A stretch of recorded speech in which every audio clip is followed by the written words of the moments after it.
Veja no ICL Notícias, segunda edição.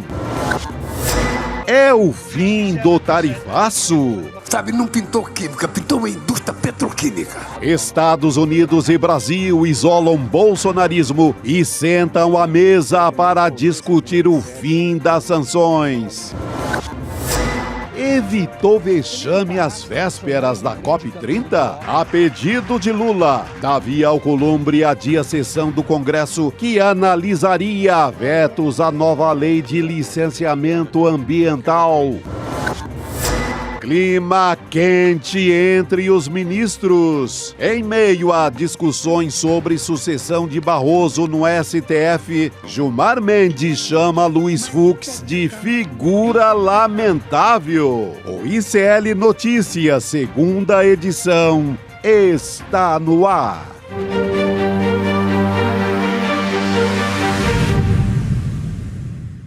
Olá, boa tarde. Seja bem-vindo, seja bem-vinda. O ICL Notícias, segunda edição, está começando. Estamos ao vivo nos canais do Instituto Conhecimento Liberta, Eduardo Moreira, também no canal da Voz Trabalhadora pelo YouTube. Boa tarde para você que nos ouve pela web rádio São João, em Quixadá, no Ceará, e também na Rádio Cultural, na região da cidade de Torres. Estamos a postos nessa quinta-feira, dia 16 de outubro, de 2025, com muitas novidades em relações internacionais, vamos dizer assim, com o Brasil. Não é isso, Chico Sá? Boa tarde. Expectativas, uma né? tarde muito importante. Você falando da coisa importante e eu pensando nesse bafo, nesse climão lá no Supremo. Ali o negócio. Figura lamentável. Quem fala figura lamentável está com vontade de dizer coisa pior. É porque está no Supremo, né, numa repartição ali considerada e tal, ele ficou no figura lamentável. Mas imagina o que é dito para valer e o que a gente não sabe, né?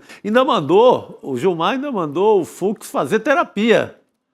Ainda acha que o problema é de divã. Sim. Meu Deus do céu. Depois a gente vai trazer os detalhes sobre isso, tá, gente? Vai ser pauta aqui nessa primeira meia hora do programa. Desculpa, eu não... foi o meu primeiro assunto. Realmente, Chico, assim, foi uma troca de farpas. Não foi nem troca de farpas, né? Foi pública mesmo, uma treta. Foi, feia. porque não foi os dois dentro de alguma sala. Foi o famoso corredor. Acabaram a sessão e pá. Depois a gente vai contar como é que foi esse corpo a corpo lá no Supremo Tribunal Federal. A gente vai conversar com o Leandro Demore nessa quinta-feira aqui junto com a gente, que não é uma figura, deplorável, não, lamentável, muito pelo contrário. É uma bela figura, nosso Saudades, amigo. Demore, boa tarde para você. Boa tarde, meus amados, boa tarde, Chico, boa tarde, Gabi, boa tarde, todo mundo. Eventualmente posso ser uma figura lamentável por lamentar não conseguir fazer algumas coisas que eu gostaria de fazer, né? Mas fora isso, imagino que não, Chico. Depois a gente volta nesse assunto, porque a gente vai ter tempo de contar como é que foi essa treta ali nos bastidores e trazendo os detalhes sórdidos dessa história. Boa. Agora, Demore, a gente está na expectativa, daqui a pouco o Mauro Vieira deve até fazer um pronunciamento, então a gente está de olho nisso. Acho que às 6 horas da tarde, provavelmente o Mauro Vieira vai falar e a gente vai acompanhar aqui no ICL Notícias. Nossa equipe está preparada para isso, mas terminou agora há pouco em Washington essa reunião. Justamente por isso ele deve estar ali tomando uma água e reunindo tudo que foi conversado nessa reunião do Mauro Vieira, o secretário, o nosso ministro de Relações Exteriores, com o secretário de Estado dos Estados Unidos, aí sim, o Marco Rubio.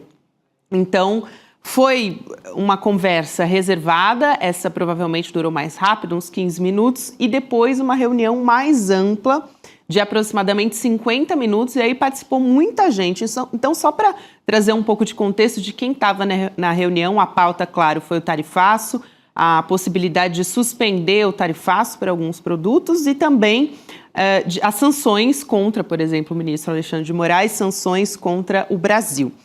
A Veja diz que o Mauro Vieira, o chanceler, escalou para esse encontro a embaixadora brasileira nos Estados Unidos, a Maria Luísa Viotti, também os secretários Maurício Lírio, que é de Clima, de Energia e Meio Ambiente, e o Philip Fox Drummond Gog, de Assuntos Econômicos e Financeiros. Eles são todos da cúpula do Itamaraty. E só de trazer aqui os cargos dessas pessoas que estavam nessa reunião mais longa, já dá para entender que a pauta principal, é lógico, que é a questão comercial. Sim. Então, esses secretários estão ali justamente para tratar dessas questões. O Haddad também falou sobre isso, para a gente rodar o assunto aqui na mesa. Só vou trazer a fala do Haddad para a gente ter uma noção de como é que estava o clima também, porque ele conversou com o Mauro Vieira. Ele diz o seguinte: eu falei ontem com o Mauro, que já estava nos Estados Unidos, e ele me pareceu bastante confiante no clima que se restabeleceu entre os dois governos. O clima mudou. Acredito que esteja aberta uma avenida para nós restabelecermos relações cordiais, como sempre tivemos, isolando essa questão política da questão econômica. Se for isso mesmo, Chico e Demore também, que o Haddad está dizendo, então aquela reunião prévia que o Eduardo Bolsonaro e que o Paulo Figueiredo fizeram questão de postar nas redes sociais foi só para a base de seguidores dele mesmo, né? Porque não vai sair nada dali, já era, e essa reunião com o Itamaraty foi boa, pelo visto. Gabi, a gente vem acompanhando nas últimas semanas uma espécie de esfriamento dessa pauta de interesse dos Bolsonaro na Casa Branca, né? Eu só quero fazer uma recordação aqui. Quando foram vazadas conversas do Malafaia e do Eduardo Bolsonaro com o pai, eventualmente a gente até tem na agulha isso aí, esse print, se a gente puder recuperar. Eu não preparei antes, então peço perdão para o pessoal da produção. Se não tiver, não tem problema nenhum, mas eu posso descrever aqui. Em um determinado momento, o Eduardo Bolsonaro falava com o Jair e explicava para ele que ele deveria agir de uma outra maneira nas redes sociais, fazer um post, né, se manifestar mais em relação ao apoio dos Estados Unidos. Vamos lembrar que quando o Donald Trump solta aquele primeiro comunicado, dizendo que o Brasil teria uma taxação maior do que os outros países, que o grande problema é que o Brasil estava colocando pessoas injustamente na cadeia, tinha uma questão do juiz Alexandre de Moraes e tal, e cita o Jair Bolsonaro. Se vocês lembram bem, o próprio Jair Bolsonaro não bateu muito bumbo em cima dessa história. Ele não fez nada muito espalhafatoso, não gravou vídeo, não postou, não se manifestou. E o Eduardo insistia para que o Jair pudesse fazer isso. E aí, em determinado momento, o Eduardo fala o seguinte: olha, tem muita gente aqui na Casa Branca, né? Eu não vou repetir exatamente a frase, que eu não lembro, mas o tom era esse. Tem muita gente aqui na Casa Branca dizendo que o Brasil já era, next, né? O Brasil já foi, próximo. Então essa é a sua última chance, o Eduardo falava para o pai, né? É a sua única e última chance. A gente tem que se agarrar nisso. O que aconteceu? Na verdade, as tarifas não tiveram o efeito esperado. Alguns setores no Brasil, sim, tiveram problemas com isso. Eu estava vendo uma matéria hoje mostrando que o setor do tabaco, por exemplo, em Santa Cruz do Sul, no Rio Grande do Sul, que é a principal exportadora de tabaco para os Estados Unidos, sofreu muito, porque planta tabaco aqui para exportar tabaco in natura para os Estados Unidos. Então, alguns setores pontualmente sim, mas não teve um grande problema de balança comercial. O mundo não acabou, o Armagedon prometido não aconteceu. Dizia-se que o Brasil ia sofrer muito, que em 3 a 6 meses o Brasil ia estar com uma balança super negativa, ia afetar no PIB, ia afetar uma série de coisas. Não teve o efeito esperado. As sanções em relação à lei Magnitsky, por exemplo, e cassação de vistos, não teve o efeito esperado. E nas últimas semanas, além daquela aproximação do Lula e do Trump lá nos corredores da ONU, o assunto Bolsonaro parou de ser verbalizado, praticamente ninguém mais falou sobre isso. Para não dizer que ninguém falou sobre isso, ontem ou anteontem, 2 autoridades dos Estados Unidos deram uma coletiva falando, né, que o problema político do Brasil era a espécie de ditadura do judiciário, etc. e tal, mas eles estavam simplesmente rememorando a carta do Trump. Eles não estavam fazendo novos tipos de ameaça, claramente não era a linha de negociação do governo. E aí, Gabi, 2 coisas importantes para a gente ficar de olho. Primeiro, notem que os alvos, os Estados Unidos começaram a atirar mais para baixo, próximo do solo.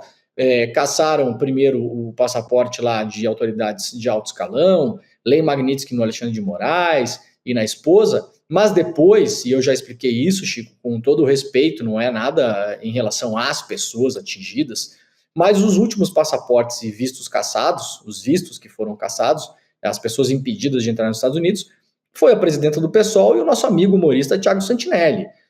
Claro que pode causar um problema para eles, mas eu digo assim, não há de causar um problema para o Brasil se o Thiago Santinelli, nosso querido amigo comediante, não puder contar piadas em Nova York, né? Isso, digamos assim, não tem um impacto na diplomacia brasileira. Então, os Estados Unidos começam a atirar mais para baixo, quase como que obrigatoriamente dando uma resposta para os bolsonaristas: olha, a gente está ainda se movendo, a gente atingiu o Thiago Santinelli, né? Tava todo mundo esperando atingir a Gleisi, o Lindbergh, o Lula. Isso parou de acontecer. Essas ameaças, elas arrefeceram. E outra coisa importante, o perfil das pessoas escaladas hoje para essa reunião, 2 delas denotam o encaminhamento da conversa.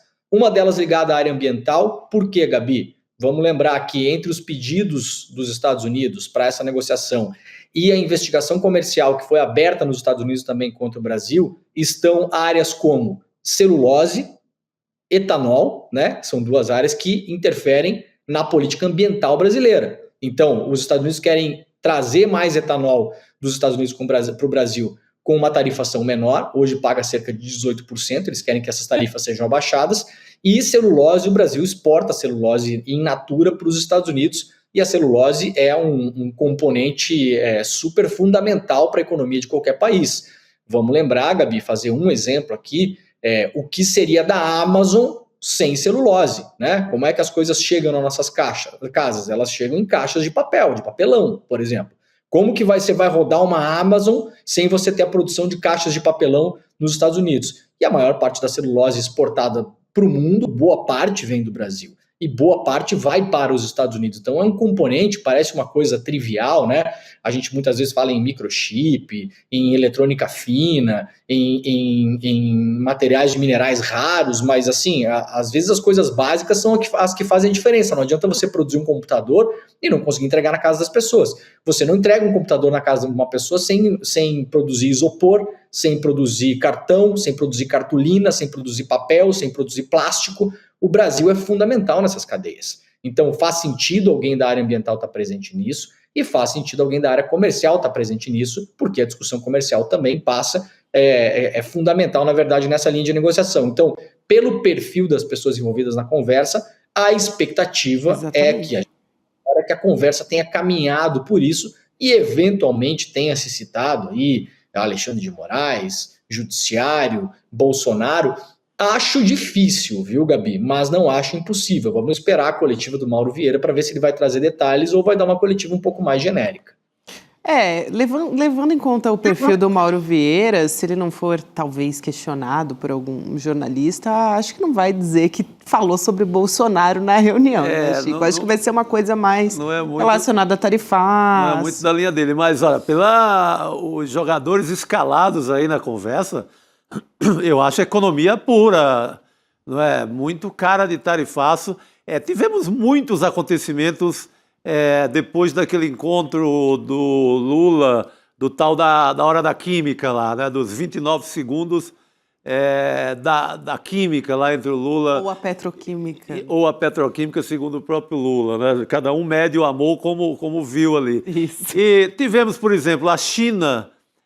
com problemas em relação a terras raras com os Estados Unidos, ou seja, os Estados Unidos ouviram da China que, olha, aqui ninguém tasca mais terras raras, não venderemos mais para vocês. Isso remete diretamente ao fato do Brasil ser o segundo do mundo em terras raras, abre-se aí uma fileira enorme. Tivemos o próprio Trump citando a questão do café brasileiro, que os Estados Unidos estavam com saudade do café brasileiro. Tivemos agricultores dos Estados Unidos revoltados com o Trump por conta da questão da soja, que só estavam comprando do Brasil. Então, uma série de acontecimentos que favorecem o governo brasileiro, que favorecem os empresários do Brasil. Então, acho que a história mudou muito dessa química até agora. E bem ressaltado pelo Demore, quando começam a tirar ali para baixo, na presidenta do PSOL, e no nosso amigo humorista, porque parece até para dar uma satisfação assim ao Eduardo e ao neto do ditador. Olha, não, nós continuamos fazendo serviço e tal. Gente, mas já tinha acabado, né? Quando sai da mulher do Xandão e vai para presidente do PSOL, a gente viu que A partir dali, né, Chico, a foi meio linha que a seria marca. outra, com todo o respeito à direção do PSOL e etc., que todo mundo sabe. Não, mas sem dúvida, chegaram a ser o ministro Alexandre de Moraes, o Alexandre Padilha também, né? Sim, no Isso. primeiro momento era Alexandre Padilha, por conta ainda dos médicos cubanos, né, pegando um velho Alvos argumento. graúdos. assim, Então, né? eu acho que essa mesa redonda de hoje, de negociação, foi, olha, precisamos do café do Brasil, queremos voltar a vender soja, os agricultores estão batendo na porta da Casa Branca, vamos mudar essa história. E o que for bom, aí volta aquela velha máxima do Juracy Magalhães, nos anos 60, o que é bom para os Estados Unidos é bom para o Brasil. Nesse caso de hoje olha, vamos ver o que é bom para os dois países e vamos acabar com essa treta. Só para a gente fechar, aqui para quem nos acompanha em vídeo, a gente estava mostrando imagens agora há pouco do ministro Mauro Vieira ao lado do Marco Rubio, ali aquele momento, né, das lideranças dos dois países se encontrando e conversando. Essas são as fotos oficiais que foram divulgadas até agora. Agora, para a gente ir para a pauta aqui, o nosso chat aqui, gente, não tem como, todo mundo quando a gente abriu o programa falando dessa história do Gilmar Mendes e do Luiz Fux, dos ministros brigando ali nos bastidores, foi uma coisa que aconteceu nessa semana, uma discussão. A gente traz aqui agora, foi no intervalo de uma sessão do Supremo Tribunal Federal. Então, imagina o clima, né, gente? No trabalho, no meio do seu expediente, tá? Que aconteceu isso. Eles se encontraram ali nos corredores e os colegas presenciaram. Então, por isso que a história acabou vazando para a imprensa. O Gilmar Mendes, ele questionou o Fux, num tom bem irônico, por ele ter suspendido um julgamento envolvendo, né, de um recurso em que o Sérgio Moro estava tentando reverter uma decisão contra o Gilmar, né, que tornou réu o próprio Sérgio Moro. Então, as pessoas que presenciaram essa discussão disseram que o Gilmar virou para ele e sugeriu que ele fizesse uma terapia para se livrar da Lava Jato. Começou assim. E essa treta, inclusive, foi revelada pela Folha de São Paulo. É importante a gente dar os créditos aqui. E aí o Fux respondeu que ele tinha suspendido o julgamento para avaliar melhor, né, analisar o caso, tal, e que o Gilmar Mendes estava incomodado por ele falar mal do Fux em diversas ocasiões. Ainda lançou essa, falou, mas você fala mal de mim várias vezes, em várias ocasiões. E aí o Gilmar ainda falou para ele, é verdade, eu falo mal mesmo de você, publicamente, por ser uma figura lamentável. Meu Deus do céu. Ele chamou o Fux de figura lamentável e ainda disse, falo mal mesmo de você publicamente. Só que nenhum dos ministros fomentou o caso, pelo menos não ainda. Mas foi assim, nesses termos que rolou essa treta ali nos bastidores. O clima, assim, realmente dá para servir uma torta de climão toda ali, né, no STF, Demore. Sabe, Gabi, que o Sérgio Moro é um sujeito, né, uma figura que, conversando com muita gente aí nas últimas semanas também, muita gente se arrepende de ter salvado o Sérgio Moro lá atrás, viu, Gabi? O Sérgio Moro estava com a corda no pescoço no TSE, vamos lembrar de uma ação 2 anos atrás, né, no ano retrasado, poderia ter se tornado, inclusive, inelegível, cassado, veio na esteira daquela história do Deltan Dallagnol também, eram 2 casos diferentes, claro. O Sérgio Moro com um problema de prestação de contas, né, poderia ter sido cassado pela Justiça Eleitoral, com gastos muito superiores e fora dos limites, né, inclusive não comprovados na sua eleição para o Senado. Estava todo mundo imaginando que o Sérgio Moro teria o mesmo destino do Deltan, que foi cassado, e na última hora rolou uma operação Salva Moro, inclusive por parte do hoje, então, governo, né? Imaginavam que o Sérgio Moro poderia ser uma espécie de anteparo fraco a adversários no Paraná, poderia eventualmente conter aí o Ratinho Júnior ou outras pessoas que poderiam aparecer, e na época, como tinha, se fomentava a ideia de que a Michele Bolsonaro, vocês vão lembrar disso, poderia concorrer ao Senado pelo Paraná. Sim. Então imaginava-se que o Sérgio Moro, enfraquecido, poderia ser um anteparo fraco a Michele Bolsonaro, os dois se anularem, os dois conseguirem dividir os votos e nenhum dos dois se elegerem. São cálculos políticos que são legítimos, são feitos, tiraram a corda do pescoço do Sérgio Moro. E hoje, falando com algumas pessoas, na semana passada também já acionei algumas pessoas, e hoje falando com algumas outras pessoas, muita gente se arrepende desse cálculo, viu? Porque o Sérgio Moro se fortaleceu, hoje ele tem um cacife eleitoral maior do que ele tinha lá atrás. Se ele fosse concorrer ao governo do Paraná, por exemplo, seria um candidato muito forte, porque o Ratinho Júnior sequer pode concorrer à reeleição, e os outros candidatos são muito menos conhecidos, têm menos intenção de voto do que o Moro. E o Moro, hoje, ele representa um grande problema, e aí está um bastidor de linha de fundo, Chico, do motivo pelo qual pode levar o Fux a tentar postergar esse processo contra o Sérgio Moro no STF. O Moro hoje é o cara que, de fato, nas coisas que mais podem machucar o governo federal, toca a CPI do INSS. Vamos lembrar, o Moro é membro da CPI do INSS, ele tem feito uma série de requerimentos. O Moro tem operado com uma parte da Polícia Federal que ainda é leal a ele desde os tempos da Lava Jato. Esses círculos não foram rompidos. E essa parte da Polícia Federal vem municiando o Moro. Isso aqui é uma apuração já que eu já trouxe na semana retrasada. Essa parte da Polícia Federal vem municiando o Moro para que o Moro possa usar essa munição na CPI. Coisas que eventualmente essa parte da Polícia Federal não consegue tocar investigações adiante, ou tem indícios muito fracos para pedir para o Ministério Público quebras de sigilo, para acionar a justiça, né? Por exemplo, isso está sendo municiado para o Moro, porque o Moro pode forçar, por exemplo, convocações e quebras de sigilo via CPI. Então o Moro hoje é uma pedra no sapato do governo, muito perigosa, aliás. Tem muita gente muito atenta ali às movimentações do Moro na CPI do INSS. Se esse caso contra o Moro tem um fim no STF, de modo que o Moro seja condenado, o Moro terá muito possivelmente o mesmo destino do Alexandre Frota, nosso velho conhecido, que era deputado federal, nos últimos tempos era vereador por uma cidade, acho que no interior do Rio de Janeiro, foi condenado por crimes de, não sei se foi injúria, calúnia ou difamação, desses crimes contra a honra, e perdeu o mandato. Então é possível que, se o Moro, condenado nesse caso, vamos lembrar aquela festa junina em que ele fala que o Gilmar Mendes vendia sentenças no STF, né? Aquele vídeo clássico.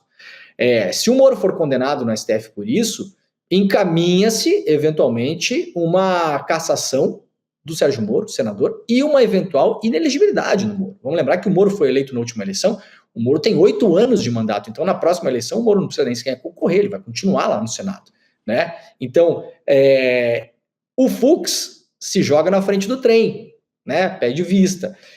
Ainda que, Gabi, vamos lembrar, em Fux e Trust, o Fux era o grande aliado da Lava Jato no STF e até hoje não parece que tenha deixado de ser, né? Mais colateralmente o ministro Barroso também e o ministro Fachin também, mas o Fux era o cara em que eles confiavam mais. Em que pese o seguinte, hoje em dia, já com uma normativa diferente do STF, já há pouco tempo, não é muito antigo isso, o pedido de vista, que antes o ministro podia pedir vista e ficar sentado em cima daquele pedido 40 anos, né? Hoje em dia são 90 dias. É o acordo que o STF fez, interna corporis, né? Então pegaria aí, se forem 90 dias, nós estamos em outubro, né? Outubro, novembro, dezembro, janeiro. Vamos lembrar que a gente tem o recesso do judiciário, então pegaria fevereiro, março, voltaria a se analisar isso em março. Em algum momento do ano que vem, o Moro vai ter que ser julgado, se nenhum outro ministro pedir vista em relação a esse procedimento dele no STF. Mas, Chico, outubro, novembro, dezembro, janeiro, fevereiro, março, são 6 ou 7 meses para o Moro atuar livremente na CPI do INSS. O que está por trás dessa história é essa maquinação toda, então acho importante a gente entender também o que corre aí, né, na veia direta da política. Nossa, importantíssimo. E há essa cultura, assim, historicamente, de uma ala da Polícia Federal continuar fiel a um ex-ministro da Justiça ou ao próprio presidente. Isso é um clássico assim, na história do Brasil. E você pode olhar que a retórica do Moro é de quem está conversando com as internas de Polícia Federal. Ele está muito confiante nesse sentido. Toda a intervenção dele, porque ele é aquele jeito abobalhado, mas quando ele fala, ele se entrega que tem alguma, que está sendo abastecido por fontes importantes dentro do próprio governo, no caso, a Polícia Federal. E aí está o nó da questão do Gilmar e do Fux, que não é fofoca de corredor, é uma briga política das maiores, né? Isso. A questão é toda isso. Ela, digamos, ela explode com a linguagem da fofoca, mas ela não é fofoca. Ela é esse amor, essa fidelidade total do Fux à Lava Jato, daí a defesa implacável ao pupilo, ao Moro, né? Aliás, eu não posso deixar de dizer, já que a gente está falando do Supremo Tribunal Federal, que tem essa questão do impeachment de ministros do Supremo também. Até vou trazer aqui os detalhes da história, porque os parlamentares ali da extrema-direita e da oposição, eles apresentaram 2 pedidos de impeachment contra ministros do STF, isso de novo, né? Flávio Dino e Alexandre de Moraes são os alvos. Inclusive, segundo um levantamento que a CNN fez, esse é o pedido de número 41 contra o Alexandre de Moraes, mesmo assim é absurdo, né?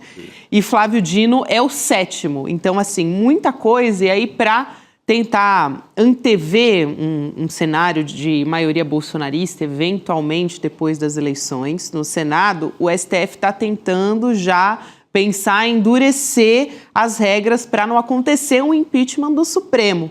Então, tem 2 ações sobre esse tema de relatoria do Gilmar Mendes e eles estão tentando articular isso. Uma é para que só o Procurador-Geral da República possa oferecer uma denúncia, né, tenha legitimidade para oferecer uma denúncia, e a outra é para ter a aprovação de 2/3 dos senadores. Hoje é só maioria simples, então é mais fácil de conseguir isso. Então eles já estão vislumbrando um cenário de que talvez tenha maioria bolsonarista de senadores, e isso é muito perigoso. O professor Castro Rocha, que daqui a pouco chega aqui, também adianta muito isso para a gente, fala sobre os perigos disso já faz tempo, né?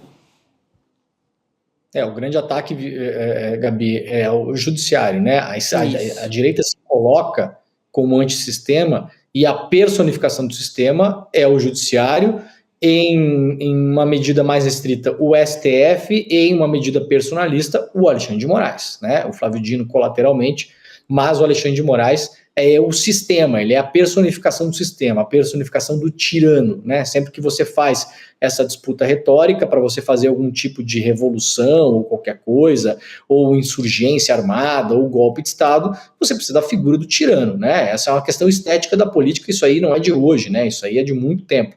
E o Alexandre de Moraes personifica isso. Então, a gente pode imaginar que na eleição do ano que vem, mesmo que o Lula seja reeleito, se for ele o candidato, há um risco muito grande de o Senado ser tomado pelo centrão /direita/extrema-direita.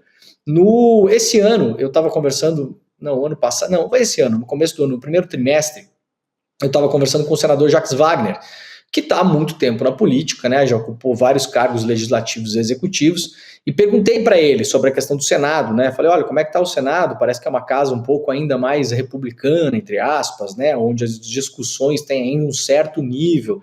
Ele falou, olha, realmente, né, também por sermos em número menor do que na Câmara são 500 pessoas se degladiando, né, no Senado são 70 e poucos, né, então assim, é mais fácil, já tem gente que está há muito tempo ali, nós conhecemos as relações, a maneira de conversar um com o outro, que os interesses de todo mundo ali também, a coisa já é mais ou menos acomodada. Mas o cálculo que ele fez é um cálculo muito interessante, Gabi, que a gente vai poder contabilizar isso a partir do momento em que as alianças eleitorais regionais do ano que vem estiverem dispostas. O Jacques Wagner falou o seguinte, pela experiência que ele tem, os governadores têm a tendência a conseguir eleger os senadores, né? A população acaba fazendo um link direto entre essas duas figuras na hora da eleição. Então, o que ele quis dizer com isso? Se você tem um governador de um determinado campo político, tem uma tendência que os candidatos daquele governador ou daquela aliança ou daquele partido sejam eleitos para o Senado. E aí, qual que é a avaliação dele? Hoje, a maioria dos governadores do Brasil passam longe de ser de esquerda, né? A maioria dos governadores do Brasil, vamos começar do sul para o norte, Rio Grande do Sul, Eduardo Leite, que é um cara de centro-direita, teve muito mais posições, inclusive, próximas do Bolsonaro do que do Lula, criticou muito mais o Lula do que criticou o Bolsonaro nos últimos anos. Tá saindo o Eduardo Leite, mas a disputa lá vai ser forte dentro da direita mesmo. O Zucco é o principal candidato que aparece lá, que hoje é o deputado federal, onde o Bolsonaro faz reuniões no apartamento do Zucco em Brasília. Então tem uma chance grande que, se o Zucco levantar a candidatura para o governo do estado, consiga arrastar senadores. Santa Catarina, bolsonarista. Jorginho Melo, quem são os candidatos de Santa Catarina? Que se fala, né? A mim, que se bolsonarizou mais do que o Bolsonaro nos últimos tempos. Carluxo, Caroline Detone, né? Eventualmente João Rodrigues, que é o prefeito de Chapecó, bolsonarista, eleito com quase 80% de votos. Então, dali não vai sair coisa melhor. Quem já são os senadores do Rio Grande do Sul? Hamilton Mourão, senador de direita, de extrema-direita. Quem é o senador de Santa Catarina? Jorge Saif. Então, se você tem mais o Saif, imagina um caso em que no Sul você tem Mourão e mais um eleito pelo Zucco. Aí em Santa Catarina você tem Saif, que já está eleito e vai continuar lá. Carol Detone e Carluxo ou Amin. Você já faz 5 ali.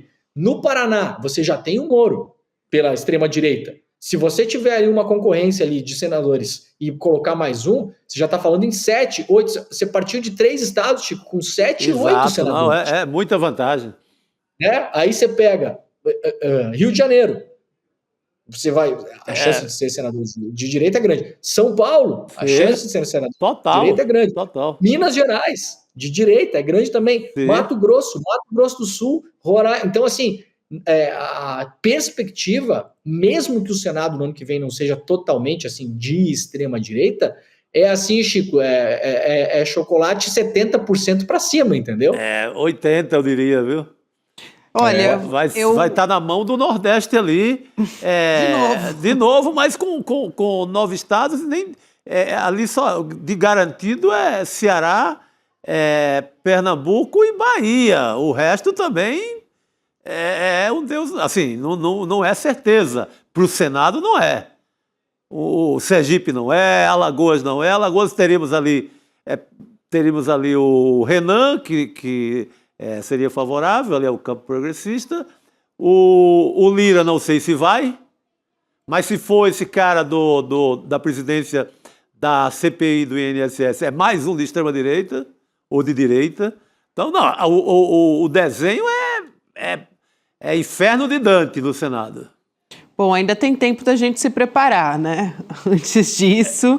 Então, tá aí, mas eu acho que... Tomara que o Jacques Wagner esteja errado, viu, Gabi? Porque os governadores, a maioria é de direita, né? Esse é o grande problema. O Jacques Wagner é candidato, aliás, à reeleição na Bahia. Nesse clima que eu vou me despedir aqui do Demore, nesse N2, nesse clima que ele gerou. Não, mas é um belo alerta. E, Demore, o Frota, ele perdeu o mandato em Cotia, aqui em São Paulo. Cotia. Mas ele perdeu porque é a mesma história do Moro. O Moro perde o mandato, porque tem a jurisprudência é muito farta. Não vai ter como tomar outra decisão. Como não teve agora no caso do Frota, mesmo com uma Câmara meio de direita lá em Cotia. Não tem como. Juridicamente não tem salvação. É automático, né, Chico? É automático. Adeus, Moro. Daí a importância, a treta de corredor do STF, na verdade, foi uma baita salvação do mandato do Sérgio Moro. Muito, muito. E para manter o Moro tocando Gigante. a CPI do INSS. Gigante. Bom, gente, a gente vai voltar a falar sobre essas perspectivas também, até porque a eleição é algo que está muito no nosso radar e a gente está levando bastante a sério também. E com certeza o governo também está de olho, não é só a gente, em ampliar a sua base, porque sabe que é uma ameaça que está aí para 2026. Nossa Senhora, pode sair desse Congresso que já é uma derrota e entrar no inferno maior. Então, alerta total. A gente tem que ficar em alerta mesmo. Demore, vou me despedir de você, querido. Um beijo e volte mais vezes, viu? A gente fica com saudades. Até mais. Obrigado, gente. Eu vou me preparar aqui para assistir o nosso debate daqui a pouquinho. Depois do N2 teremos debate. Opa, já a gente vai falar sobre isso também. Um beijo, até mais. Até Falou, mais, galera. querido. Tchau. Boa E noite. abrir alas aqui para Rodrigo Viana entrar com a gente no nosso time. Eu estava aqui fazendo, enquanto o Demônio falava, você estava fazendo contas mentalmente aqui, né? Nordeste são 9 estados, 3 senadores por estado, são 27 senadores vêm do Nordeste. Eu cometi um erro de não citar o Piauí como uma favorável também ao campo progressista. Exato, o Piauí também. Agora, desses outros que o Demônio citou, certamente, né, Santa Catarina e Paraná estão totalmente os 3 senadores, os 2 que serão eleitos e mais um, certamente para a direita, Mato Grosso do Sul. Rio Grande do Sul eu tenho alguma dúvida. Rio Grande do Sul eu acho que há espaço para você tentar eleger pelo menos um no Rio Grande do Sul. O Rio Grande do Sul tem eleições sempre divididas e mesmo nessa última o Lula ganhou em boa parte, ganhou em Porto Alegre, ganhou no sul do Rio Grande do Sul, mais perto da fronteira com o Uruguai, então tem algum espaço. Pode rachar ali, ter pelo menos um, né? Talvez, pelo menos um. Agora, não é fácil, por isso que está se tentando fazer uma chapa completamente unificada no Rio Grande do Sul, com Paulo Pimenta, Manuela Dávila, que deve se filiar, saiu do PCdoB, pode se filiar ao PSOL ou ao PSB para ser candidata a senadora, Paulo Pimenta também. Enfim, uma tentativa. O Rio Grande do Sul pode trazer um nome aí fora da direita, pelo menos um. São Paulo, vamos ver o que vai acontecer. O Tarcísio, muito forte, favorito por uma reeleição. Os nomes dele para o Senado não são tão fortes, mas a avaliação do Wagner é que no final das contas o governador acaba puxando, e pode puxar os 2 nomes às vezes. E São Paulo vem de um desastre, né? São Paulo elegeu aquele astronauta, cara. Pois é, agora, eu lembro que São Paulo, que sempre elegeu o PSDB para o governo, elegeu a Luísio Mercadante, elegeu o Eduardo Suplicy, elegeu a Marta. Então, também tem jogo, mesmo com um governador mais para a direita, tem jogo para fazer pelo menos um, dependendo do nome que for escolhido. Então, tem espaço, eu diria, no Rio Grande do Sul e em São Paulo, para tentar brigar. Santa Catarina, Paraná, Mato Grosso do Sul, um pouco mais bem mais difícil, né? Bem mais difícil. Exatamente. Jogo duro. Jogo duro. Gente, a gente está de olho aqui, a qualquer momento vai falar o ministro Mauro Vieira depois da reunião com o Marco Rubio, então a qualquer momento a gente traz as informações a respeito disso para vocês. Estou de olho aqui em tudo isso, a nossa equipe também, mas temos o professor Castro Rocha aqui, que vai conversar com a gente sobre justamente as negociações do tarifaço. Tem muito assunto, na verdade, para a gente falar com o professor Castro Rocha nessa quinta-feira, não é isso, professor? Boa noite para você. Boa noite. Boa noite, Gabi. Boa noite, Rodrigo. Boa noite, Chico. Boa noite à audiência. Professor, daqui a pouco, então, a gente vai falar também sobre como o Brasil está conseguindo um projeto bem sucedido, ao mesmo tempo que os brasileiros são desterrados em sua própria terra. Então, já abrindo aqui um pouco de spoiler. Só que, antes, eu queria falar um pouco da postura, né, dos governos de direita e de esquerda quando os assuntos são os interesses dos Estados Unidos. Então, ontem a gente teve o Javier Milei naquele encontro com a Casa Branca, pedindo por ajuda financeira para a Argentina. E o Trump falou, tudo bem, mas só se vocês vencerem as eleições legislativas, tá? Só se tiver gente de direita, senão a gente não empresta dinheiro. E depois o governo Lula não se dobrou diante do tarifaço, diante das sanções, e o Trump, finalmente, depois de um encontro ali na Assembleia Geral da ONU, chama o governo brasileiro para uma conversa, né? Isso eu acho bem revelador, Gabi. Vocês certamente comentaram na manhã, e mesmo talvez hoje ainda, do constrangedor encontro que foi do Javier Milei com Donald Trump. Teve um momento, Chico e Rodrigo, que eu acho que vai ficar para a história como uma metáfora. É aquele instante que o Javier Milei fala em espanhol, que é um protocolo, o presidente fala no seu idioma. O Javier Milei fala em espanhol. Quando ele termina de falar, o Donald Trump pergunta se há intérprete, porque o Javier Milei falou sozinho, porque ninguém entendeu o espanhol do Javier Milei. E o Trump pergunta, então, se temos agora um intérprete, o presidente Milei poderia repetir tudo o que disse. Mas aí ele mesmo diz, não, agora não é mais importante. Ou seja, o Javier Milei falou sozinho, numa língua que ninguém entendia, não houve intérprete, não houve interesse em interpretar o que ele havia dito. Isso é muito simbólico e muito metafórico, Gabi. A psicologia do Donald Trump é a psicologia do bully, é do típico valentão de escola. Só há uma forma de enfrentar uma pessoa assim como o Donald Trump, é ser altivo, não arrogante, ser altivo e firme nas suas decisões. é o que a China tem feito, é o que o governo brasileiro tem feito. Nesse sentido, a atitude da diplomacia brasileira tem sido exemplar. Vamos ver agora como será a conversa do Marco Rubio com o Mauro Vieira. A extrema-direita diz que o Marco Rubio será radical, não terá nenhuma possibilidade de interlocução para o governo brasileiro. Não é verdade. O Marco Rubio, ele é ministro, é secretary, o nosso equivalente de ministro. Ele é o ministro das Relações Exteriores dos Estados Unidos, ele depende integralmente do que o Trump determinar. Portanto, a atitude do governo Lula, assim como a atitude do governo Xi Jinping, tem se demonstrado ser a atitude correta. A única forma de enfrentar o Donald Trump é sem arrogância, altivez e firmeza. Essa é a grande receita, tem sido, né? Rapaz, Agora, tem sempre o componente dessa humilhação que o professor fala, né? eu não tinha reparado nessa história do espanhol, que ninguém traduziu, ficou por isso mesmo. Nem o cachorro do Milei entendeu o que ele falou. Deixaram para lá e no meio o Trump ainda fala do Brasil. Como exemplo ali, que o cenário da América Latina, para ele, está favorável porque ainda tem o Brasil. Ou seja, o Brasil está vindo para o meu lado também. O Brasil está vindo. Mas chama atenção. Posso acrescentar um comentário, Gabi? Desculpa, professor. Posso acrescentar um comentário rápido? Claro.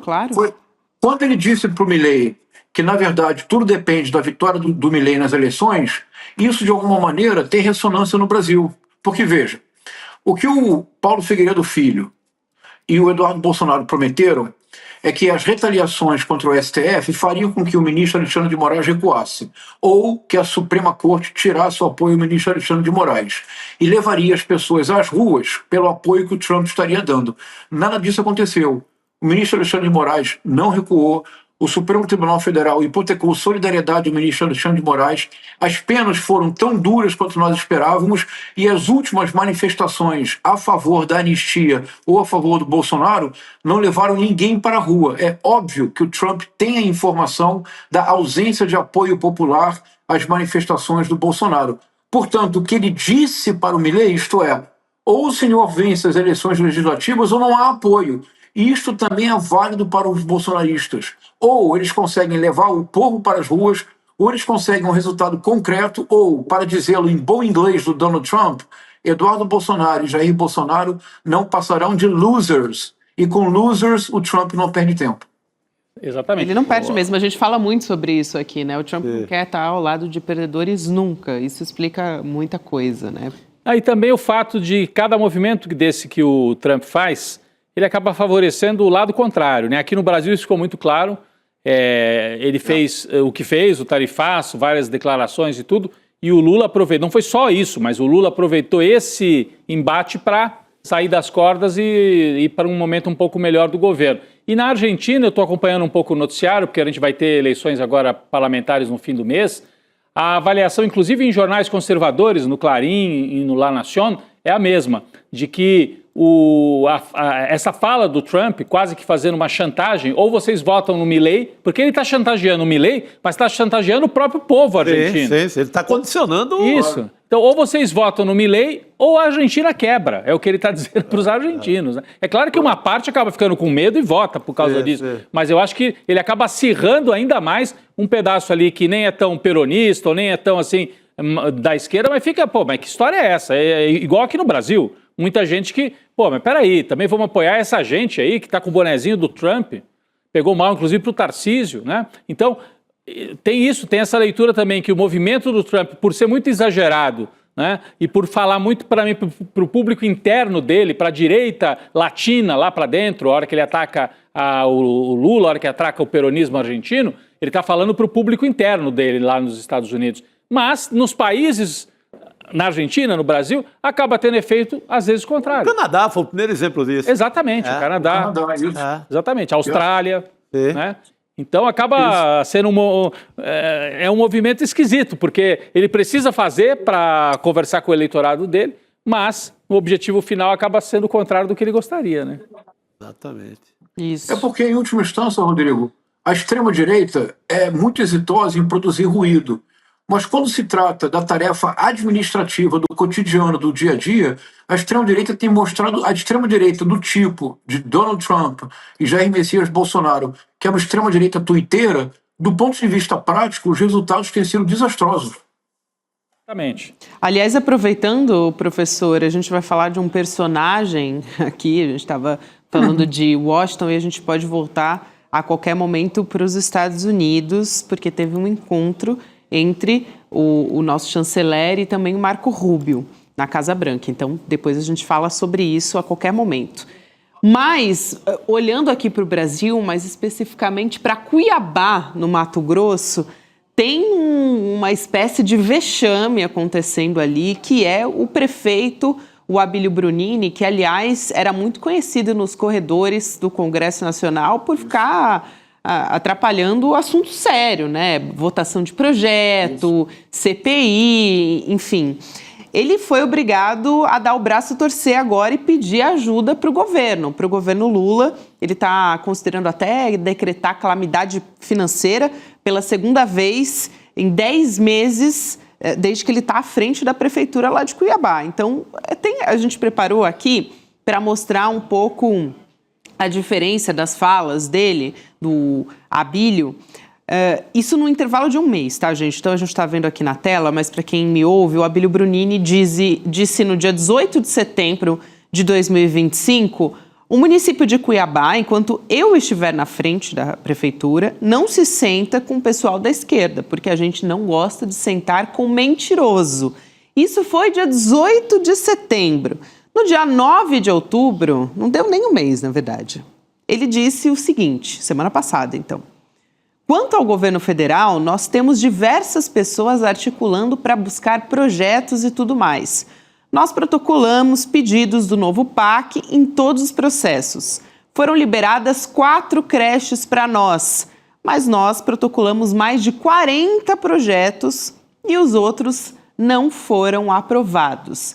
Essa foi a diferença de menos de um mês na fala do Abílio Brunini, que antes se dizia que não se senta com mentiroso de jeito nenhum. Agora, também, gente, não ter diálogo com o governo federal, né, como prefeito da extrema-direita. O cara quer ser prefeito, quer governar para toda a cidade e não quer conversar com nenhuma autoridade de governo federal porque é de esquerda, é a prova, né, a prova inconteste da incompetência da extrema-direita na hora de governar.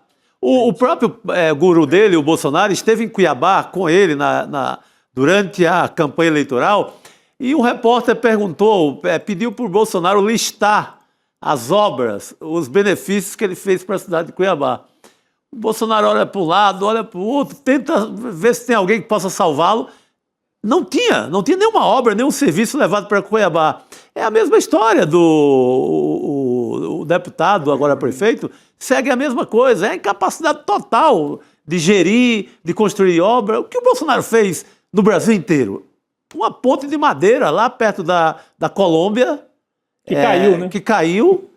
0,7% na Paraíba do projeto de transposição, 0,07% e nada mais. Não tem obra para mostrar. Não tem obra, não tem vacina, não tem nada. Mas professor Castro Rocha, Gabi, Chico, me lembra muito também o próprio Milei, né? Sim. Essa história. Porque, boa. É a melhor comparação. Porque o Milei, quando foi eleito, uma das coisas que ele dizia, não vou nem conversar com o Lula, porque com socialista eu não converso. Não vou... E aí houve uma crise energética na Argentina, e ele precisou de energia no inverno, né? Porque eles dependem muito da calefação em várias cidades, inclusive em Buenos Aires, e faltou energia. E aí, de onde veio a energia? Do Brasil. E aí ligou para o Lula e o Brasil falou, claro, vamos vender para a Argentina na emergência, depois para não deixar os argentinos passando frio lá sem a calefação. Então, é muito diferente você fazer agitação na rede social e você governar. Essa geração dos TikTokers, né, que está aí na Câmara, está atrapalhando muito, está fazendo muito. Agora, como é que é na hora de governar? Talvez alguns até aprendam. Não quer dizer que um ou outro não pode depois virar aí e fazer uma administração razoável, perceber que não é só o TikTok. Tem o tal do prefeito de Sorocaba, né, que é cotado até para candidato a governador. Ele é um TikToker, mas esse aí tenta governar também. Ele faz as duas coisas. Mas esse Abílio Brunini, já dava para perceber, né, professor Castro Rocha, pelo que ele fazia na Câmara, vídeos lamentáveis. É um Nicolas, é o mesmo estilo do Nicolas, só que é lá em Cuiabá. É isso. Olha, Rodrigo, no meu último livro eu propus um conceito que para algumas pessoas pareceu radical. Eu propus o conceito de terrorismo legislativo. Quando eu propus o conceito, eu pensei no Abílio Brunini. Se vocês se recordarem, o que fazia o Abílio Brunini como deputado?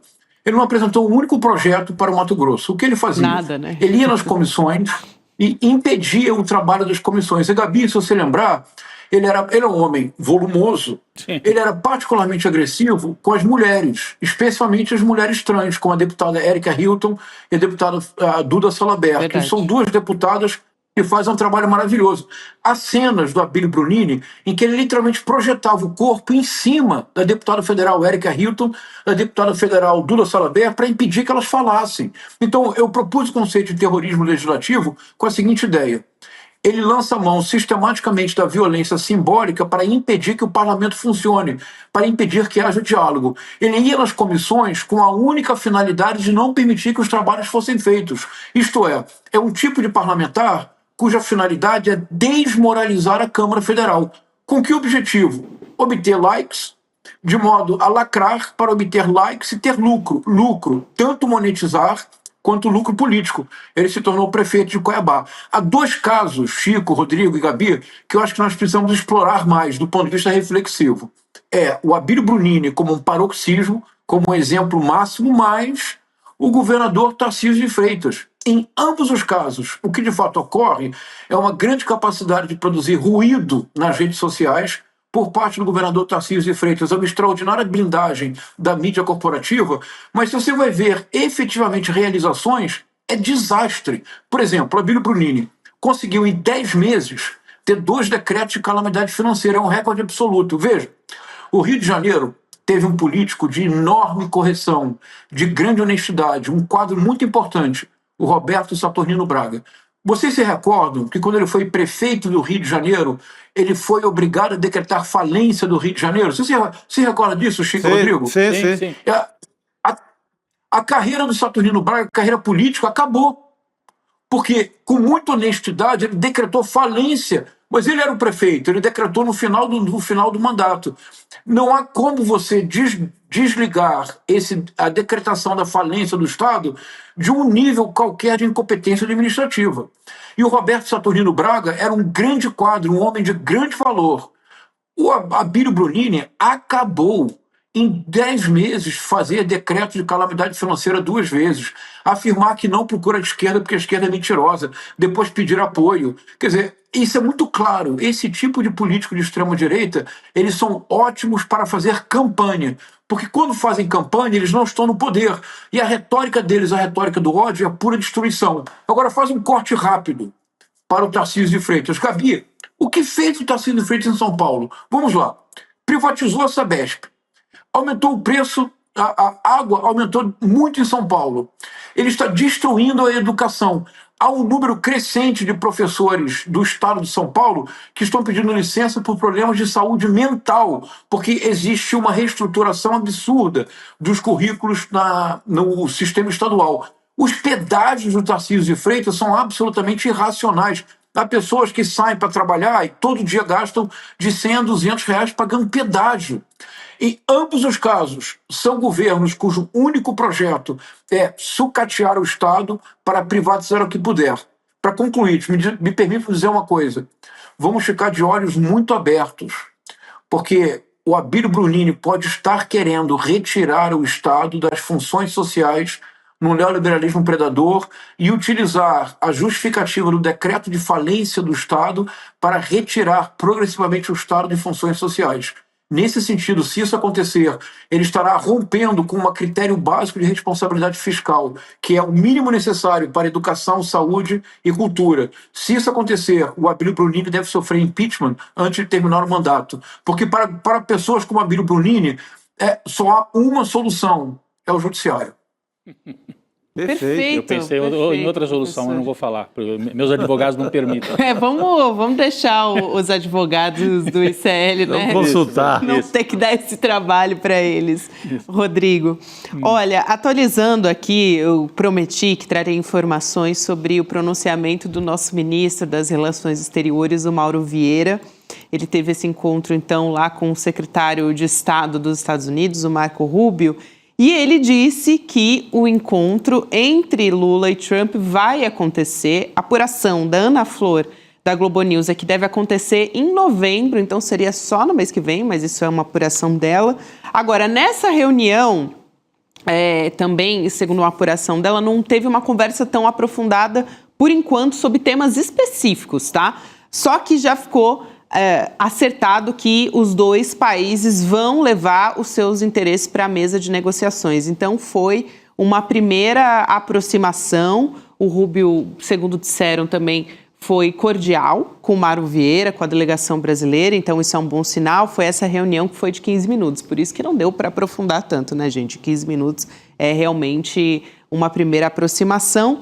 E seguindo um pouco ali a fala do presidente Lula, uma coisa que o Mauro Vieira falou é que foi uma química boa também. Então, depois da química boa entre o Trump e o Lula, agora parece que a química também que foi boa foi entre o Rubio e o Mauro Vieira também. E principalmente o tema foi o tarifaço. A gente já imaginava que realmente seria isso, né? Os 50% de tarifas contra uma série de produtos brasileiros. Então, nenhum anúncio específico sai dessa reunião, né, Gabi? Depois da fala, da entrevista do Mauro Vieira pós-reunião, né? Isso, exatamente, Rodrigo. Então, foi uma conversa produtiva, com química, foi essa a sinalização ali, a primeira coisa que deve acontecer também, o encontro presencial entre Trump e Lula. Aí em novembro foi a Ana Flor que disse, mas logo, logo isso deve acontecer. Normalmente qualquer anúncio importante é feito pelo próprio Trump. O governo é muito centrado, é ele e ninguém mais. Não ia ser o Rubio. Não ia ser o Rubio que... Uma primeira aproximação. Né? Ia dizer alguma coisa. Não, mesmo que já tenha dito, vamos, imediatamente vamos suspender isso, mas aí só o Trump fala. Eu acho que não sai de mais ninguém. De qualquer forma, preparou para novembro. É isso. Então, seguimos aqui, professor, porque eu não quero, claro, deixar de falar sobre literatura. É o momento mais esperado aqui. Essa é a hora e a vez. Rocha, né? Hoje ele vai citar um trecho do livro Raízes do Brasil, Sérgio Buarque de Holanda, de 1936. Então, a gente coloca aqui na nossa tela os trechos, professor. Posso continuar lendo aqui ou o senhor prefere citar um de cada vez? Como é que a gente vai? O senhor que manda aqui para a gente tocar o barco. O primeiro, por favor, leia o primeiro, eu faço um comentário breve e você lê o segundo. Combinado, professor. Você que manda, professor. Vamos lá. Então vamos lá, Raízes do Brasil, em 1936. Todo estudo compreensivo da sociedade brasileira há de destacar o fato verdadeiramente fundamental de constituirmos o único esforço bem-sucedido em larga escala, de transplantação da cultura europeia para uma zona de clima tropical e subtropical, sobre território que, povoado com a mesma densidade da Bélgica, chegaria a comportar um número de habitantes igual ao da população atual do globo. Vivemos uma experiência sem símile. Professor, esse é o primeiro trecho, né? Gabi, eu estou muito feliz, sabia? Porque o que nós estamos fazendo agora é algo histórico. O que você acabou de ler, Gabi, ninguém lê hoje no Brasil. Sabe por quê? Porque você acabou de ler, Gabi, o parágrafo de abertura da primeira edição de Raízes do Brasil, em 1936. Uma honra. Na edição definitiva, lançada em 1967, o Sérgio Buarque de Holanda suprimiu tudo o que você acabou de ler, Gabi. Todas as pessoas que leem Raízes do Brasil nunca leram o que você acabou de ler, Gabi. A importância disto para a nossa reflexão é enorme, porque, veja, não pode haver dúvida. Rodrigo, Chico, vejam, não pode haver dúvidas. O Sérgio Buarque de Holanda está dizendo que no período colonial no Brasil, nós constituímos o único esforço bem-sucedido na história da transplantação da cultura europeia para uma zona tropical ou subtropical. E ele diz, vivemos uma experiência sem símile na história da humanidade, Gabi. O Sérgio Buarque de Holanda está dizendo, depois ele retirou tudo isso que você leu, Gabi. Ninguém nunca mais leu, porque ele retirou do livro na edição definitiva. E nós só temos do livro uma lembrança, que é o que você vai ler agora, Gabi. Depois eu vou juntar as duas pontas. Mas não é empolgante, pessoal? Muito, Gabi, você está lendo para o Brasil algo que ninguém nunca mais leu. Nossa, muito bom, professor. Agora. Tá bom, agora fiquei ansiosa. Vamos continuar, então, a leitura, professor. Agora é a sequência, Gabi. Sequência de Raízes do Brasil, então. trazendo de países distantes nossas formas de vida, nossas instituições, nossa visão de mundo e timbrando em manter tudo isso em ambiente muitas vezes desfavorável e hostil, somos ainda uns desterrados em nossa terra. Isso é muito forte, né, professor? Essa fala final. Vamos lá então, Gabi. Essa fala final é o que todos leem hoje em dia. Porque na edição definitiva, o Sérgio Buarque de Holanda suprimiu toda aquela primeira parte que você leu, toda, Gabi. Gabi, você está lendo algo que desde 1936 ninguém conhece. Ele suprimiu aquela parte toda. Aí foi o grande erro do Sérgio Buarque de Holanda, porque veja, nesse parágrafo de abertura havia um paradoxo. O paradoxo era, o Brasil era o único esforço bem-sucedido de transplantação da cultura europeia para uma zona tropical ou subtropical. E teríamos vivido uma experiência sensível na história. Por quê? Porque teríamos sido o único esforço bem-sucedido. No entanto, Gabi, na sequência do parágrafo surge a frase que sempre recordamos, porque esta frase o Sérgio Buarque de Holanda não suprimiu na edição definitiva. A frase é que somos desterrados na própria terra. Surge um paradoxo. Esse paradoxo o Sérgio Buarque de Holanda abandonou. Infelizmente, nós precisamos recuperá-lo, porque se radicalizarmos o paradoxo do Sérgio Buarque de Holanda, nós entendemos o Brasil inteiro. É porque como é que se pode ser ao mesmo tempo bem-sucedido e desterrado? Vitorioso e fracassado? Triunfante e derrotado. É isso que ele está dizendo na primeira edição de Raízes do Brasil. O paradoxo é óbvio, não é, Gabi? Sim, sim, sim. Aí ele recua na edição definitiva. Ele não poderia ter recuado. Sabe por quê, Gabi? Porque o Brasil inteiro cabe na frase, no paradoxo do Sérgio Buarque de Holanda. Se nós conseguimos radicalizá-lo, nós mudamos esse país. Assim, veja. O Brasil é um país bem-sucedido? Como assim? Claro que o Brasil é muito bem-sucedido e nós devemos ter orgulho disto. Veja, em 1930, o Brasil era um país monocultor, exportava café. Em 1930, Gabi, o país não tinha universidade. De 1930 a 1980, nenhum país no Ocidente cresceu com uma taxa média de crescimento do PIB como o Brasil. Entre 1930 e 1980, o crescimento brasileiro só tem paralelo no crescimento contemporâneo da China. E chegamos no ponto áureo do segundo governo Lula, a 6ª economia do mundo. Hoje somos a 8ª economia do mundo. Temos que nos orgulhar. Hoje o Brasil, que em 1930 não tinha universidade, hoje o Brasil tem o mais sólido sistema universitário da América Latina.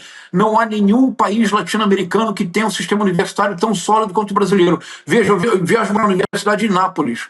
O sistema de bolsas brasileiro do CNPq e da CAPES não tem paralelo na Europa. Não existe na Europa bolsa para iniciação científica, mestrado, doutorado, recém-doutor, pós-doutor. Não existe.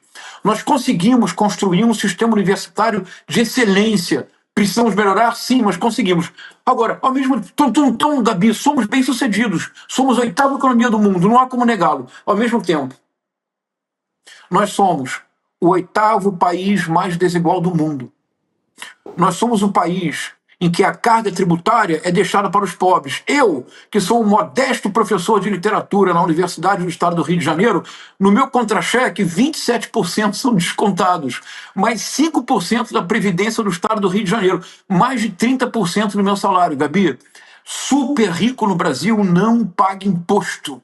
O agronegócio vive das isenções fiscais e dos subsídios. Quando há a ameaça de 50% do tarifaço do Trump, de imediato o Congresso, em 24 horas, aprova 40 bilhões de reais para os que já são ricos. Mas quando existe uma medida provisória que pode gerar para o governo 36 milhões de reais para dezenas de milhões de brasileiros, o Congresso veta. O Brasil é, ao mesmo tempo, bem-sucedido e desterrado. Os que são bem-sucedidos no Brasil são muito bem-sucedidos. São poucos, são muito poucos. Os que são desterrados, Gabi, é o povo. No Brasil, o povo sempre foi desterrado. E as grandes crises políticas no Brasil foram os momentos em que se tentou resolver o paradoxo. Somos bem-sucedidos, sim, mas o povo não pode ser desterrado na própria terra. Toda vez que se tentou trazer o povo para que ele também fosse bem-sucedido, crise. 1930, 1945, 1964, 2016, 2018, hoje. o Congresso e a Faria Lima. No paradoxo do Sérgio Buarque de Holanda, Gabi, o Brasil inteiro se desenha. O Sérgio Buarque de Holanda não suportou o peso do paradoxo. Nós precisamos radicalizá-lo, porque se nós radicalizarmos o paradoxo, o governo pode finalmente tornar-se o governo mais decidido em apoio às causas verdadeiramente populares. Abolir a escala 6x1, aumentar, mudar a reforma tributária, finalmente fazer uma reforma agrária, lutar pela implantação de creches no Brasil, lutar para que um dia todo o transporte público nesse país seja gratuito. Seria a maior redistribuição de rendas da história da América Latina. Então, Gabi, no paradoxo da primeira edição do Sérgio Buarque de Holanda, há o dilema que ainda hoje nos persegue. Resgatar esse paradoxo. Que, Gabi, você vê a importância do que você fez agora, Gabi? Desde 1936, ninguém tinha lido este primeiro parágrafo. Ninguém tinha se dado conta do paradoxo. Como ser bem-sucedido e desterrado? É porque o Brasil foi pensado para ser assim. Bem-sucedido para poucos, desterrado para todo o povo. A gente não tinha se dado conta antes do professor Castro Rocha vir aqui e deixar a gente... Fica até, assim, sem caminho depois, professor. Como é que a gente segue aqui com as notícias depois que você desnuda, sabe? Na frente da gente. Muito bom. Excelente. Fez sentido para vocês, pessoal? Fez. Eu queria só fazer uma observação muito rápida aqui, uma notinha de rodapé na fala do professor. Porque eu fiquei com vontade de entender melhor e depois até pesquisar por que exatamente que o Sérgio Buarque retira esse trecho. Eu posso imaginar. Porque é um trecho, esse trecho inicial que a Gabi trouxe aqui, falar em transplantação da cultura europeia, talvez ele mesmo tenha percebido que abriu o livro com isso, né? Eu não sei, eu quero estudar melhor, o professor também não estou nem pedindo para explicar isso agora, deve ter uma explicação longa. Mas é uma fala um pouco transplantação da cultura europeia, dá a entender de que o Brasil é só a transplantação europeia e você anula as outras culturas que também fizeram parte da construção do Brasil. É claro que a obra dele é um baita livro, Raiz do Brasil, e tem uma complexidade enorme, mas talvez acho que ele achou muito problemático você lançar isso logo na abertura, né, à luz da antropologia e dos estudos que vieram depois, né? Retirou. Muito bom, Rodrigo. Mas eu queria estudar, depois entender melhor, porque eu li a edição, não essa aqui, claro, eu li a de dos anos 80 e realmente fiquei curioso de entender melhor por que ele retira isso, né, Chico? Muito bom, Rodrigo. Não é uma resposta, mas uma sugestão para sua reflexão. A abertura de 1936 é surpreendentemente próxima à abertura de Casa Grande Senzala de 1933. A abertura, o primeiro parágrafo de Casa Grande Senzala de 1933 também sugere que o Brasil é um exemplo bem-sucedido porque os portugueses tinham experiência de colonização em área tropical na África. Como, posteriormente, o Sérgio Buarque de Holanda e o Gilberto Freire se afastaram cada vez mais, porque, veja, Rodrigo, vou dizer uma informação agora que pouca gente sabe, Gabi, isso é divertido. O volume do Sérgio Buarque de Holanda inaugurou uma importantíssima coleção da editora José Olímpio, que era a coleção Documentos do Brasil. O primeiro volume foi Raízes do Brasil, do Sérgio Buarque de Holanda. Rodrigo, você sabe quem era o editor da coleção em 1936? O Gilberto Freire. Imaginei. Quem escreve o prefácio de Raízes do Brasil em 1936? Gilberto Freire. A abertura de Raízes do Brasil em 1936 evoca a abertura de Casa Grande Senzala de 1933. Como com o tempo eles foram se afastando cada vez mais, o Gilberto Freire cada vez mais conservador de direita, apoiando o golpe militar, o Sérgio Buarque cada vez mais progressista de esquerda, o Sérgio Buarque de Holanda também fez questão de afastar-se o máximo de Gilberto Freire. Professor, muito obrigada por essa reflexão e a gente vai precisar de mais tempo no programa para depois a gente conversar mais. Um grande abraço, é sempre muito prazeroso aprender com você, professor. Obrigado. Até a próxima. Muito obrigado, pessoal. Um abraço. Obrigado. Obrigado, professor.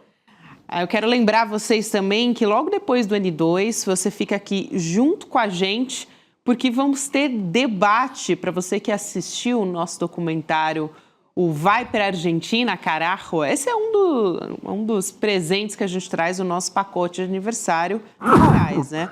A gente vai ter aqui, nessa celebração do nosso documentário original, do ICL, que a gente traz o Eduardo Moreira desmascarando essa fake news da Argentina no governo Javier Milei, na América Latina, O ICL preparou hoje um evento com mediação de William De Luca, já está a postos, estudando lá na redação enquanto a gente está aqui, junto com a Carol Sardá, com 5 influenciadores contra o Javier Milei. Então a gente vai ter Lawane Schultz, Humberto Matos, Martina Giovanetti, Luísa Pereira e José Cobori aqui nos nossos estúdios no ICL para falar sobre a Argentina de Milei. Não perde, vai em icl.com.br/debate e garante a sua vaga no encontro que acontece daqui a pouquinho, hein, gente? Então, 8 horas da noite, frisando aqui o horário do nosso debate. Seguimos aqui conversando com a nossa querida Cristina Serra, que estava nos aguardando já para falar de temas muito importantes também. Cris, muito boa noite para você. Boa noite. Boa noite, Gabi, Rodrigo e Chico. Cris, hoje o Congresso ia ter uma sessão conjunta para analisar os vetos do presidente Lula à Lei Geral do Licenciamento Ambiental. Por isso que eu estou aqui ressaltando essa história como muito, muito importante, porque essa sessão ela foi adiada, sem data definida pelo presidente do Senado, que é o Davi Alcolumbre, e o Alcolumbre disse que esse adiamento está atendendo a um pedido do governo Lula. Além desses vetos também da Lei do Licenciamento Ambiental, essa sessão ia incluir análise do projeto da Lei de Diretrizes Orçamentárias de 2026, que é um termômetro muito importante sobre esse pente fino que aconteceu no Centrão essa semana, né, Cris? Então, o governo Lula acabou evitando a derrubada desses vetos. Não só a COP está chegando, isso é importante, mas também essa semana a gente teve esse pente fino no Centrão, né? Gabi, lá, isso aí é resultado de muita negociação, né? Eu imagino. Na verdade, o Congresso, o Alcolumbre, tinha pautado a votação dos vetos do presidente Lula. Aqueles 63 vetos, né, que ele tinha criado com a base do da devastação. A gente falou várias vezes. A gente teve uma interrupçãozinha na internet, na conexão da Cristina Serra. Já ela volta para conversar com a gente, mas ela estava explicando que não é por acaso que essas decisões vieram, que é justamente muita negociação que veio por esse caminho. Agora, essa história, né, a gente estava falando aqui dos vetos e da sessão também incluindo a análise do projeto da LDO de 2026, esse texto ainda não passou pela comissão mista de orçamento, também a pedido do governo, então eles estão avaliando ajustes antes de enviar para o plenário. O governo Lula ganhou um tempo com esse adiamento, né? O Alcolumbre se apresentou totalmente como, olha aí, Lula, estou fazendo aqui um trabalho para você, porque se fosse a votação, podia ser que alguns dos vetos do Lula caíssem. Ah, sim, era provável. Né? Porque o Lula tinha vetado, acho que mais de 60 dos dispositivos aprovados nesse PL. A Cris vai explicar melhor quando ela retornar. Mas entre eles, por exemplo, o projeto do licenciamento ambiental, que era um liberou geral assim para a devastação, PL da devastação, permitia que cada estado tivesse a sua própria legislação, entre outros temas. O Lula tinha vetado e agora podia ser que, se fosse a votação hoje, caísse esses vetos e voltasse para aquele formato anterior. Não é isso, Cris? A gente estava tentando adiantar aqui, entender mesmo o que você estava explicando para a gente. Exatamente, esse é o problema, né? Então, teve aquele PL da devastação horroroso, o Lula vetou, era um projeto horroroso, ele ficou um pouquinho menos horroroso e hoje, então, o Congresso iria votar esses vetos e tudo indicava que o governo iria perder. Seria uma derrota terrível, né, nesses dias de pré-COP, né, seria desmoralizante para o governo, né, chegar a receber a COP com a aprovação de uma lei tão terrível que praticamente acaba com o licenciamento ambiental no Brasil. Né? Eu sei que tem muita gente que vê, nesse caso, o copo meio cheio, meio vazio, por causa dos vetos. Eu considero que não. Os vetos, eles tentaram consertar ali, né, tapar ali alguns ralos, mas o projeto todo é muito ruim. Mas, enfim, por outro lado, o governo conseguiu o adiamento da votação dos vetos, mas o governo fez uma enorme concessão ao Davi Alcolumbre, enorme, porque ele aprovou por decreto, ele regulamentou por decreto uma nova instância decisória sobre esse tema, sobre esses assuntos, que se chama uma Câmara de Atividades e Empreendimentos Estratégicos. O governo aprovou isso ontem à noite, emitiu esse decreto ontem à noite. E o que vai fazer essa Câmara de Atividades e Empreendimentos Estratégicos? Ela será encarregada de propor ao presidente a definição de quais são as obras e as atividades econômicas estratégicas para o país. Gente, estratégico é um conceito muito vago, muito amplo, cabe tudo aí, né? É um super guarda-chuva que pode abrigar qualquer projeto de interesse de setores dos quais, por exemplo, o governo depende para aprovar a sua agenda no Congresso.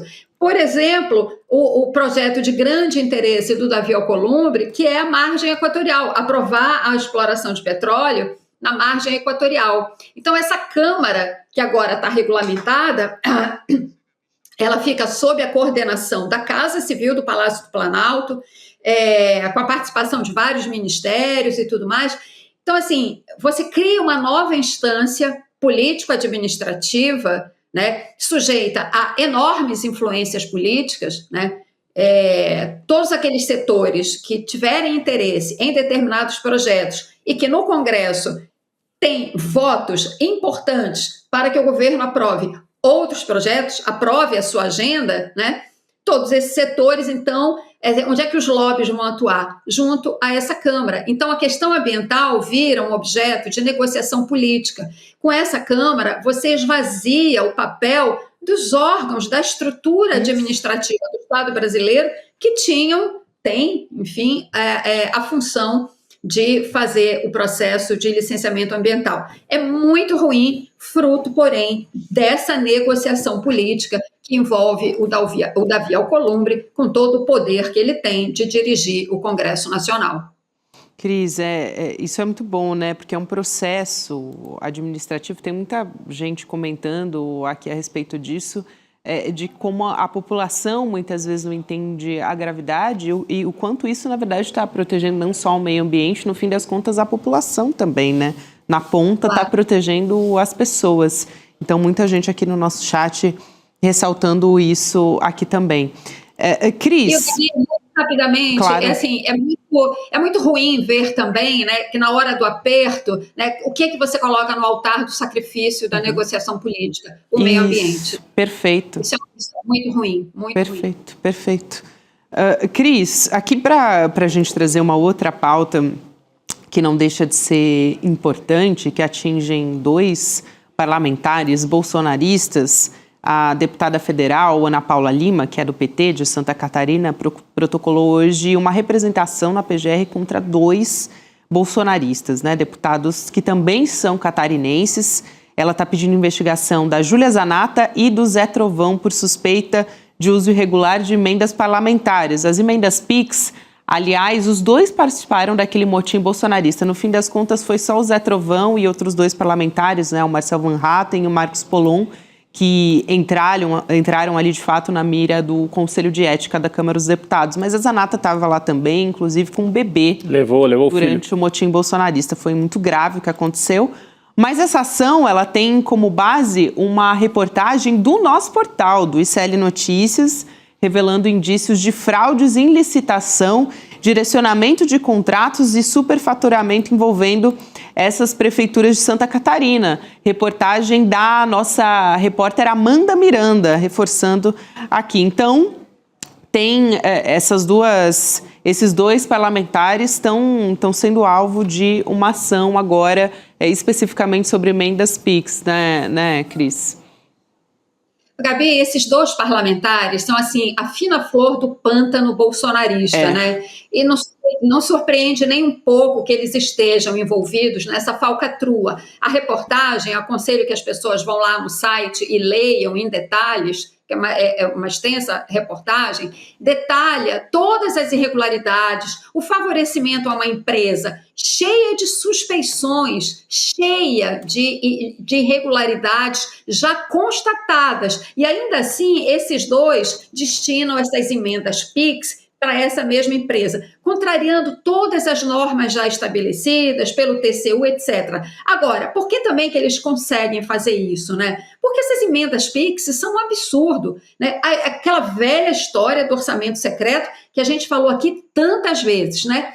O Supremo Tribunal Federal tentou fechar uns ralos aqui e ali, ainda com a Rosa Weber, antes dela deixar o Supremo Tribunal Federal. Depois esse assunto passou para as mãos do Flávio Dino, ele também tenta ali fechar vários ralos, mas a verdade é que, assim, por mais que se tente fechar, essas emendas, as emendas parlamentares, de uma maneira geral, né, o Congresso se assenhoreou de tal forma do orçamento público, que por mais que você tente fechar um ralo aqui e ali, não consegue fechar tudo, né? E a verdade é que a aplicação de grande parte do orçamento público brasileiro, dinheiro nosso, né, é secreta, continua sendo secreta. Você não sabe aqui e ali por onde escapa, a não ser, claro, quando vem algum jornalista ou, claro, algum órgão de controle que faz uma investigação e detecta, aqui tem coisa errada, né? Mas, enfim, continua escoando essas emendas PIX em especial, isso tem que acabar. Claro, não vai acabar com esse Congresso, porque ali tem muita gente se beneficiando disso, mas em algum momento, se a gente conseguir eleger um Congresso melhor no ano que vem, o próprio Lula, não sou eu que estou dizendo, Lula disse ontem, né, o pior Congresso da história do país. Se a gente conseguir eleger algo minimamente melhor, isso precisa ser mudado com urgência, senão isso vai continuar acontecendo e a gente denuncia aqui e ali e a coisa se repete. É isso, Cris. A gente vai continuar acompanhando essa história. Aliás, tem muitos casos lá em Santa Catarina que a Amanda tem feito a cobertura, né? A Amanda Miranda, prefeitos que foram presos e muitas apurações sobre corrupção. Então é algo para a gente continuar de olho. Aliás, a gente fez até um detalhe sobre isso, sobre como essas situações estão se repetindo em diversos municípios ali de Santa Catarina, recebendo um monte de verba em cidades muito, muito pequenas, né? Verbas muito maiores do que capitais. É uma captura do orçamento federal via deputados para, enfim, sem nenhum planejamento centralizado. Então, é a pulverização do orçamento, o que atrapalha a execução do próprio orçamento. Destrói a política dos ministérios, né? É isso. Porque você tem um governo federal que articula as políticas. Aí você joga na mão assim de cada um decidir, vai dinheiro para cá. Por que está indo para cá? Ah, sei lá, porque é a minha cidade onde eu quero ter 1000 votos para deputado no ano que vem. Então é isso, né? É assim que é feito. É exatamente isso, sem nenhuma lógica, sem nenhuma racionalidade, né, de onde o dinheiro deve ser aplicado. Agora, vocês imaginem, por essas e outras, Carluxo, né, Carlos Bolsonaro, quer sair, quer deixar de bem ser. lembrado. No Rio, que coincidência. Santa Catarina. Imagina o que vai passar de emenda na mão desse sujeito. Ixi, é mesmo. Boa, Cris. É importante levantar essa bola até para a gente ficar alerta, né? A gente já, aliás, fazer esse alerta quanto às vagas que vão ser ocupadas por senadores ou que vão tentar, né, esses senadores... aliás, esses bolsonaristas ocuparem essas vagas do Senado em 2026. Então, um alerta muito importante para a gente ficar de olho para o ano que vem. Cris, muito obrigada. É sempre bom ter você aqui junto com a gente, minha amiga. Um grande abraço e até a próxima. Obrigado. Boa noite, querida. Tchau, gente. Boa noite. Boa noite, Cris. E a gente continua por aqui de olho no relógio, porque daqui a pouquinho a gente vai começar a nossa contagem regressiva, hein, para o nosso debate que temos ainda hoje, 8 horas da noite. Mas antes disso, ainda tem informação por aqui, queria trazer essa história do PGR, né, do Paulo Gonet, Procurador-Geral da República, pedindo para o Supremo a reabertura da investigação sobre uma suposta interferência do Jair Bolsonaro na Polícia Federal. Aliás, Sérgio Moro foi a pessoa que falou sobre isso. O único bom Saiu do governo atirando, né? O único bom serviço que o Sérgio Moro fez na vida, né? Pois é. Porque ele entregou o ex-patrão dele, o Bolsonaro. Ele disse que o Bolsonaro queria intervir na PF, né? Foi assim que ele saiu atirando do governo, eles ficaram sem se falar um tempão. Substituiu o delegado na Amazônia porque ele queria deixar correr solto aquele contrabando, garimpo, madeira. Aquele contrabando de madeiras do Ricardo Salles. Uhum. Isso é muito fácil provar, né? Porque você pega o Moro ali como testemunha, 2, 3 delegados que foram afastados, tá feita a cama do homem. E aí essa investigação ela tinha sido aberta em 2020. Como a gente falou, o Sérgio Moro pediu demissão, falou publicamente que o Bolsonaro estava tentando intervir na Polícia Federal politicamente. E aí o Gonê disse que, pelo depoimento do Sérgio Moro, essa reclamação do Bolsonaro era sobre a falta de acesso a relatórios de inteligência da Polícia Federal. Só que para trazer a fala exata do Procurador-Geral da República no pedido para o Supremo. É imprescindível, portanto, que se verifique com maior amplitude se efetivamente houve interferências ou tentativas de interferências nas investigações apontadas nos diálogos e no depoimento do ex-ministro, mediante o uso da estrutura do Estado e a obtenção clandestina de dados sensíveis. Isso é muito importante, né, Rodrigo e Chico, porque nessa condenação agora também do Supremo da trama golpista, a gente vê claramente também os tentáculos do Bolsonaro nas instituições, né? É isso, aqui tá claro e é preciso que se investigue. Ficou parada há muito tempo essa investigação e em boa hora a Procuradoria retoma. É mais uma para o Bolsonaro responder. Foi retomado o caso da pandemia, né, o caso do genocídio, pelo Flávio Dino já direto no Supremo. E agora a intervenção na PF, falta ainda, cadê as joias? Parou naquele caso. Cadê as joias das Arábias? Pois é. Esse está faltando. Está faltando também. Tá, por favor. Da Covid também já está no radar de novo. É isso que o Chico falou, que o Flávio Dino reabriu. Perfeito. Muito bem, então.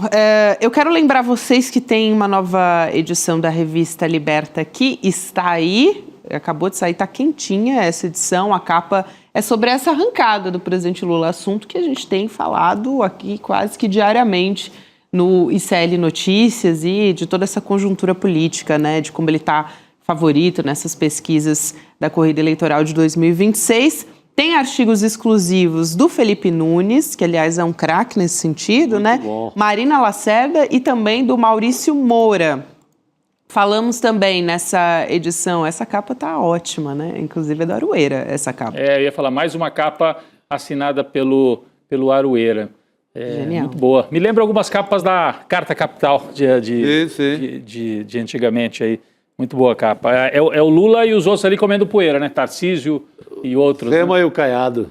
Muito também bom. Vamos falar de inteligência artificial. E aí tem as colunas semanais do Leandro Demore, o professor Castro Rocha, que estava aqui agora há pouco com a gente, que sempre traz reflexões muito únicas, né? De uma perspectiva, um olhar muito único. Márcia Tiburi, Andréa Dipp, Luiz Costa Pinto. E também do Sensacionalista. Então você pode acessar revistaliberta.com.br para fazer a sua assinatura e poder estar com a gente digitalmente também. Ou então, se você me acompanha por televisão, também dá para apontar o seu celular aqui para a tela, no canto da tela, para acessar o nosso link. Dá na mesma. Vamos nessa, Chico Opa! Sá e Rodrigo Tem Viana. debate daqui a pouquinho, debate, né? Vai abrir agora a contagem. Agora. Isso aí é bom, que o pessoal pode dar uma respirada, né? Tomar um café ou jantar, dependendo, né? Uhum. E aí, volta para assistir o nosso debate. O William De Luca comandando a guarda. Claro, ele já tá postas aqui da redação dele. E o cara tá cedo. Ensaiadinho ali, ó, tá na ponta da língua, vai ser lindo. O homem estuda, o homem estuda. Preparado, rapaz preparado. Então, boa noite para todo mundo. Amanhã estaremos de volta. Amanhã é sextou, hein? Então já estamos na expectativa. Esperando. Essa, gente. Até amanhã. Até amanhã. Vamos falar sobre Javier Milei? No dia 16 de outubro, o ICL vai reunir 5 grandes influenciadores para discutir ao vivo as ideias do economista que virou símbolo da extrema-direita mundial. Cada um de nós vai comentar um trecho do documentário Vai pra Argentina, Carajo, e mostrar o que realmente está por trás deste fenômeno que promete salvar a Argentina, mas pode repetir os erros que já custaram caro ao povo latino-americano. Vai ser um debate intenso, com diferentes visões, provocações e muita análise crítica. E o melhor, totalmente gratuito e online.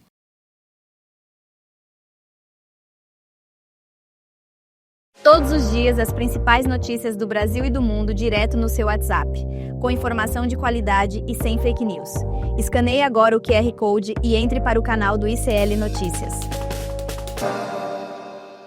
Informação que importa onde você estiver.